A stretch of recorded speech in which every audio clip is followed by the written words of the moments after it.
Hello, and welcome to the podcast. My name is Kim.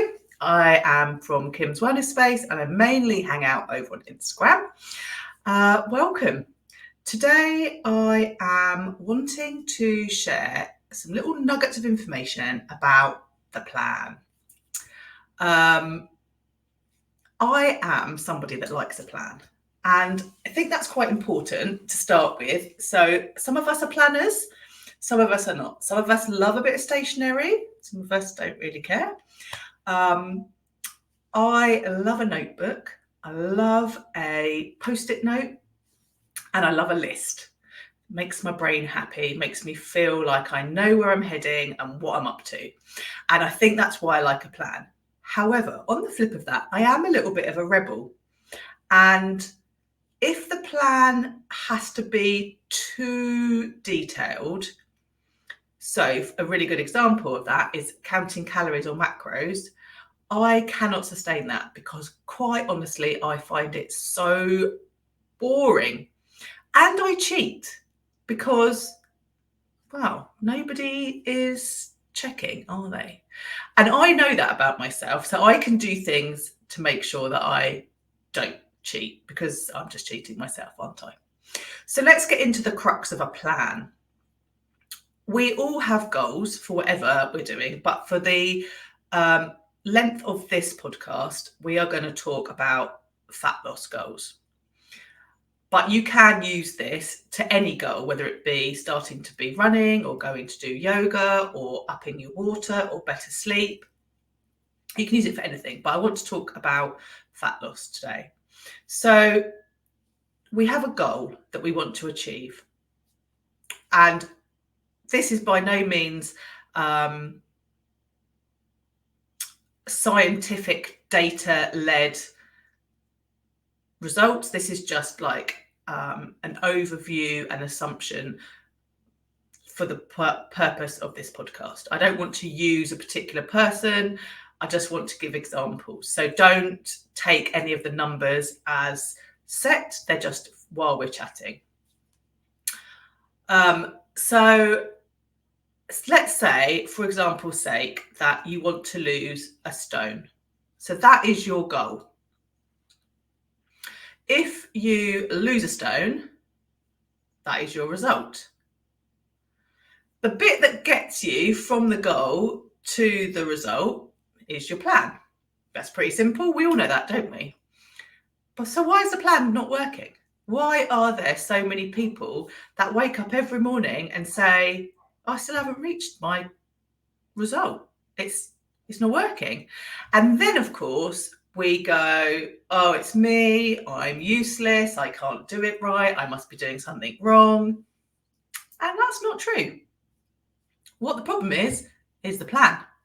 So we need to have a look at the plan. Now, there are quite a few different scenarios of why the plan couldn't work, but the main two are what I'm going to talk about today. So don't come at me and say, oh, Kim, no, you missed one out. I'm aware that there are other things, but the main two are the ones that most people need to address if they are in this, I've got a goal, but my result just is not happening. Or it may be that you've hit the result, but then you've gone back, and then you've hit the result, and then you've gone back. And we want to keep going in one direction. We want to get rid of this diet culture, lose and gain, lose and gain. We want to find something sustainable and go, and then not give it any more thought, to be quite frankly, because, you know, when you're on your deathbed, you do not want to be thinking about how many diets you went on or how many bits of fruit you ate or what you didn't do. You're going to be thinking about other things. So let's get this sorted and then get it out of our head so we do not have to think about it anymore. So why does the plan not work? So there are two main reasons of why this plan doesn't work. The first one is that the plan is old and you are different and you have moved on in life and the plan has never changed. So whatever you did when you were in your 20s, well, now you're late 40s, going into your 50s, your body your life experience, what you've already put into your body, what you do with your body, what you have done in that gap between your 20 and say 50. All of that information means that your body is not going to respond to the same plan as you had when you were 20. Let's face it, a lot of us in our 20s would not have very much sleep, probably eat quite a lot of junk food, maybe we would drink quite a lot, and we were still, fitting into the clothes that we wanted to fit into, and we weren't thinking about it at all. If you carry on doing that all the way through, by the time you get to your 50s, you definitely will not be fitting in the clothes you want to be fitting in. You're definitely not going to have the same energy. And you can't just reset that in one day because you've lived all of those lives. So all of those lives, that's not what I mean. You've lived all of those days in your life. That's what I was trying to say. So you have to look at the plan and you have to be really honest with yourself and be like, okay, so this is where I am. This is where I would like to be. What am I actually doing to get there? What does my plan say I'm supposed to do? And you may need to update your plan. You might not need to update everything, but you might need to look at, so if you're a calorie tracker, maybe you need to look at how many calories you're expecting yourself to live on. If you are all about the movement, maybe you need to look at what the movement is that you're doing now, and maybe you need to change it. So there is science behind the fact that actually as you get older, loads and loads of cardio as a woman, loads and loads of cardio just stresses your body out and it's not actually helpful. So if you are trying to lose weight, huge amounts of cardio are not going to help. Lifting weights will help. There is science behind that. I'm not going to go into the science, but there is science behind that. I haven't just plucked that out yet. So it's really important to make sure that you do look back at what you've been doing and to be really, really honest with yourself. And I have to tell you that just because the plan that you're doing today worked last year does not mean that it's going to work this year. Like, you have to adapt, you have to update, you have to go out and find out what works. We've said this before, haven't we? Like, I'm always saying this. We have to try things and then we have to change them and jiggle them around. So it's really important. And it's also really important that it's your plan for you. Because just because your bestie is doing whatever she's doing and eating whatever she's doing and it's working, that absolutely does not mean it's going to work for you. There might be some similarities that you can pull. You can be inspired by your friend. You can try what they're doing, but her body and her life experience is completely different to your body and your life experience. So the two plans, they're just never going to look the same. There may be similarities. They may sort of come together on some things and some things will be different, but they absolutely cannot be exactly the same. That is why if you are on a health goal and you and your husband are supporting each other, that is amazing, because having someone there to keep you accountable and support you is brilliant. But your husband's body does not work the same as you. So you cannot have the same amount of calories coming in. You cannot be doing the same workouts. You can work out at the same time. You can eat at the same time, and you can definitely 100% support each other. But you can't be doing the same things because your body's working different ways. And so it's got to be different. So just having a plan that you've always had, that's not gonna work. You have to look at it a lot. That's why I think I spoke about in the last episode about having a mood diary. But if you journal these things, if you keep notes, you build that data picture that's not just scales and measurements, but it's more than that. It's deeper than that. Then you start to notice what's working, what's not working. You can tweak it. And also think back to the time that you maybe did achieve your result. What were you doing then that you've stopped doing now? Because that's the other reason that plans don't work. And you do have to be brutally honest with yourself with this, but your plan is only going to work if you actually do it. I'm gonna say that again. Your plan only works if you actually do it. I know that sounds really obvious, but we can sometimes get caught up in the planning and the writing of the plan and it all looking lovely, and we know where we want to go, and we, people that like stationery like me might have bought a new notebook and you've got a new pen and you've written down everything where you are now and you've started and you know what next week's going to look like because you've written down all those recipes and you've written down your shopping list and you've put in your diary when you're working out. That's brilliant. But then you have to actually do it. And a lot of the time, we tell ourselves we're doing it, but we're actually not. And this is what I mean about, for me, I know that if I track calories on an app, I cheat. I absolutely know I do. I do it all the time. I tell myself, oh yeah, I definitely only had 100 grams of that. Nope. Oh, I definitely only had a tablespoon of that. Absolutely not. It was probably more like 3 tablespoons. So, how can we combat this? How can we make sure that we're actually doing our plan? Well, we have to be accountable to ourselves. It's not everybody can hire an accountability coach. Not everybody's got a best friend that's on the same journey. Not everybody's got a husband that wants always interested in any of this. Like, men think about these things. No, actually, I'm going to change that sentence. Men don't really think about these things. Women think about these things all the time. Men, not so much. There are some, but they really don't give it as much thought as we do. And also, they're probably much more brutally honest. They probably don't lie to themselves like we do because they don't have the same, what's the word? Maybe it's the self-worth thing. Maybe it's the pressure from society. I mean, I think probably that's going off a little bit on a tangent, and I could do another whole podcast about that. So maybe I'll just draw myself back in from that. But we do have to do the plan. Let's talk about this. So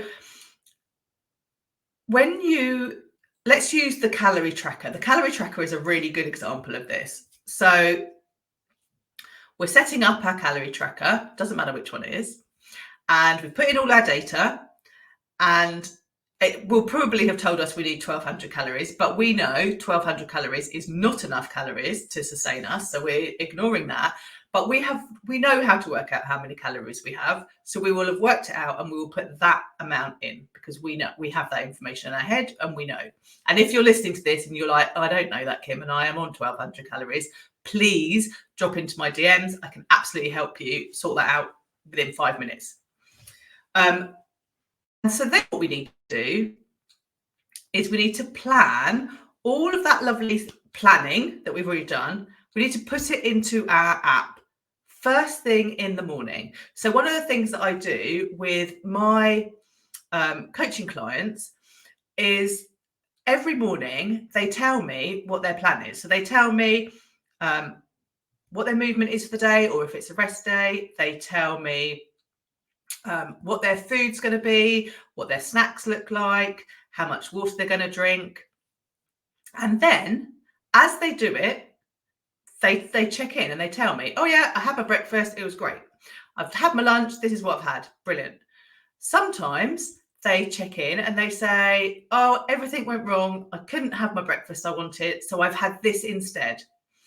And that's the accountability bit. That's when the plan is flexed and when the plan works, because they didn't go, oh, it all went wrong, I went to McDonald's and ate everything on the menu because what's the point? They just said, well, I wasn't able to have this, but I know that if I grab, say, like 3 bits of fruit, that'll do me good until I can get back to my plan. And then they can go into their app and they can alter what's in there. There is no point going through your day going, oh, what shall I have for breakfast? Oh, I have this. Yeah, I'll put that in. That was nice. What shall I have for lunch? Oh, I really fancy that. Oh, I'll just put that in. Oh, I haven't got any calories left for my dinner. Oh, well, I've got to have dinner, so we'll have it. oh, I went a bit over my calories today. Never mind. It'll be fine. Well, it won't be, because it's not your plan. And if you do that systematically over time, that's why your goal isn't seeing results, because you're not actually doing your plan. And it sounds really silly when you say it like that, but how many of us do that? How many of us go, yeah, I've got it, it's sorted, it's fine, and then actually go off on a tangent and then tell ourselves after, oh, it's fine, it's just I'll be all right tomorrow. Absolutely, I'll be all right tomorrow. And do you know what? That is true to a certain extent. As long as when you get to the end of that day, you can say to yourself, honestly, without guilt, without judgment, well, that was a bit of an awkward day. I wasn't expecting that. But tomorrow, I'm getting straight back on to where I want to be, because I want to achieve that result. And unfortunately, what happens is we get to the end of the day and we say, oh, that was a terrible day. I'm awful. I can't do it. It's dreadful. I don't know what's going to happen for the rest of the week. And we just give up. I know it sounds harsh, but we do. And I work with so many people and I've had so many conversations, and we all do it. We all do it. I do it. Everybody does it. So if you are absolutely really serious about wanting to get the results of that goal that's in your head, you have to, first of all, make a plan that is your plan, that suits you, that is sustainable for the rest of your life for you, not for 6 weeks or 30 days, but for the rest of your life. Because that kind of focuses you in, doesn't it? Because if someone said, well, you can't have cake and you can't eat out and you can't spend any time with any other people for the rest of your life because you are on this very strict cabbage and water diet, so you can never leave the house, you're not going to do it, are you? Because quite honestly, that sounds awful. So the plan has to be for you, only you, and it has to be sustainable for your whole life. And then you actually have to do it. And I know that makes it sound really simplistic, but honestly, the amount of people that I have had conversations with who, they tell me, I've written it all down, Kim, I'm doing this. And I say, that's amazing. Did you do it? And they're like, well, sort of. Or, well, I kind of did, but this happened and so I did this. Or, well, I stood in front of the fridge and while I was doing that, I probably did eat a bit of the cheese. Or, well, it was cold and I really wanted that hot chocolate. Now, I'm not saying don't have it. I'm absolutely not saying that. As anyone that works with me will know that there are no restrictions. Nothing is off. You just have to have planned it into your day. So if you want to eat cake every single day, you absolutely can, but it needs to be in that plan, and it needs to be one piece of cake, not two. And then you will hit your results. So the plan, don't get stuck in the planning. Don't make the plan overcomplicated. Don't do your best friend's plan.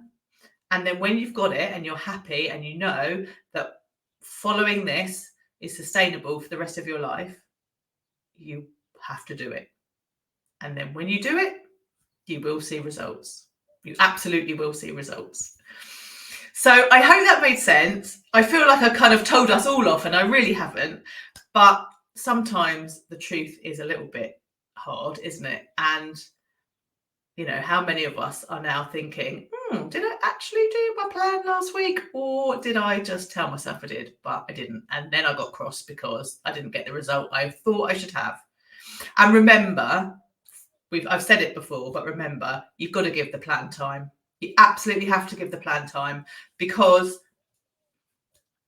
starting on a Monday, doing it for 7 days, and then expecting yourself to have achieved your goal, it's never going to happen. You've got to be realistic. You have to give it time. 3 months.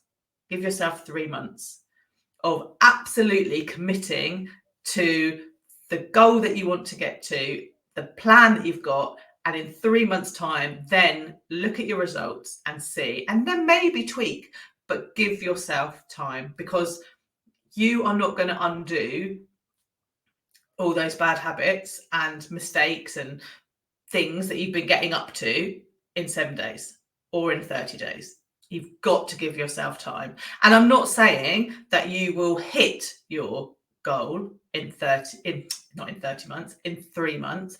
What I'm saying is in 3 months, you will start to see some results. Like it could take you a year or 2 years or 3 years or 5 years to hit that result that you're absolutely wanting. That's fine because it's sustainable. We know what we're doing. We're just stepping one foot in front of the other every day, ticking it off. Yep, done it, ticking it off. It's normal. It's part of who you are. It's just how you live now. You don't have to give it any extra thought. You just do it and the results will come. But you need to give yourself time. And do everything with kindness and no judgment. Always.